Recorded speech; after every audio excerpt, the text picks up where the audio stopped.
Charles Edward Jeanneret, more famously known as Le Corbusier, isn't a man you hear mentioned too much around here.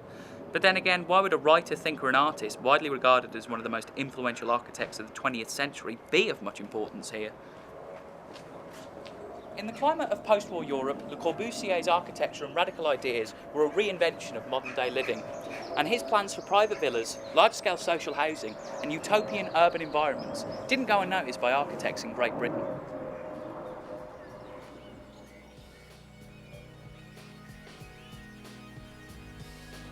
Two housing developments from the late 50s may not be the first thing you'd talk about when expounding the idea of beauty in Roehampton, southwest London.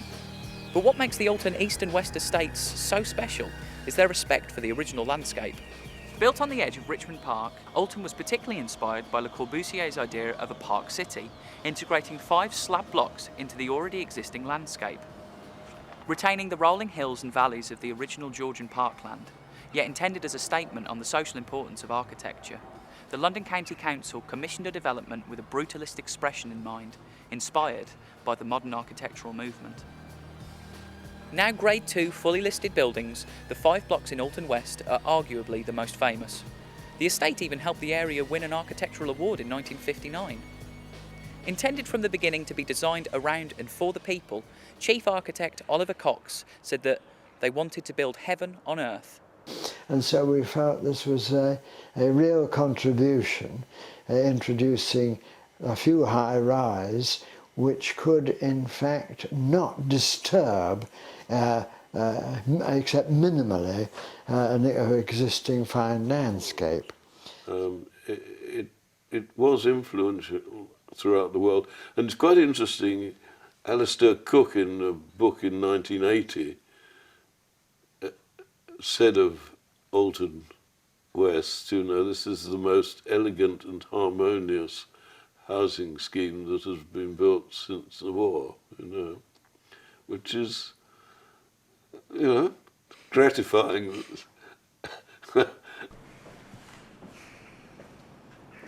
In the ensuing years, the legacy and idealism of the Alton Estates was continually degraded. By the 70s, large-scale social housing projects like this were gone, scrapped. And by the 80s, any sense of an egalitarian utopia were misplaced.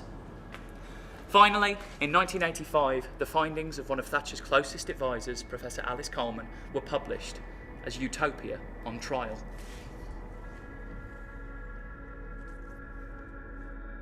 Ignoring any impact that poverty may have had, it was calculated that the number of stories, number of entrances, and the amount of flats per block could suggest to you whether the residents of a council estate were all criminals or not. And Coleman herself blamed post-war social housing like the Alton Estate for a social malaise plaguing the nation. Even on screen, the British estates were portrayed with an emphasis on filth and dirt, and even more harmful was the idea that crime was running rampant, housed between the block concrete. A pervading sense of dread and terror was being pushed into the essence of the buildings themselves. It seems unfortunate to me that even directors such as Truffaut sought to portray a uniformity in these buildings instead of the humanity originally intended, helping to add further negative connotations not just to the Alton Estates, but to post-war housing in general. It was the beginning of the end, and that was how it carried on. Concrete became linked with the welfare state became synonymous with crime, and the media found evocative imagery with which to depict violence, as well as the dirt and grime at the heart of the city.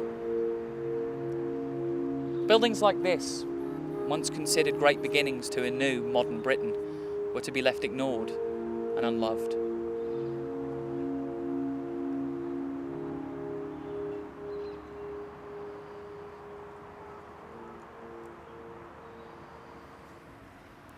How do we examine a building as architecture? How do we feel the force of artistic expression in something so tall and bold, built up with thick slabs of rough textured concrete? Is there more than the initial aesthetic?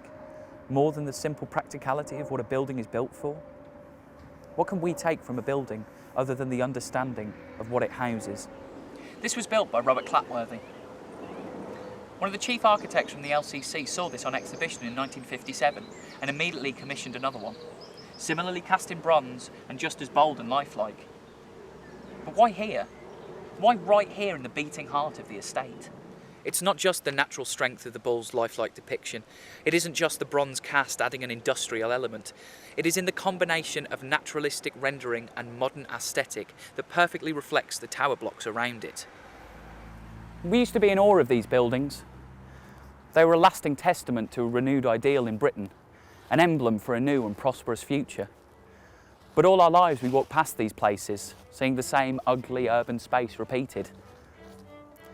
The true power of these buildings comes from the spirit they were built with, to marry the rural parks and landscape with a new utopia, a collaboration of ideas, not a separation.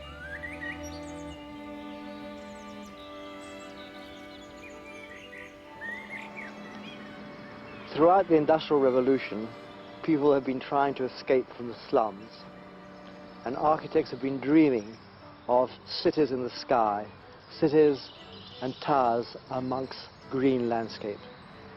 What we see here on the edge of Richmond Park is probably the most exciting statement of that utopian ideal. People can see from their buildings this park, and as we approach it and as we look at it, so we can imagine not only the cities of today, but also in a sense the cities of the Renaissance, the San Gimignano's, the idea of a new world.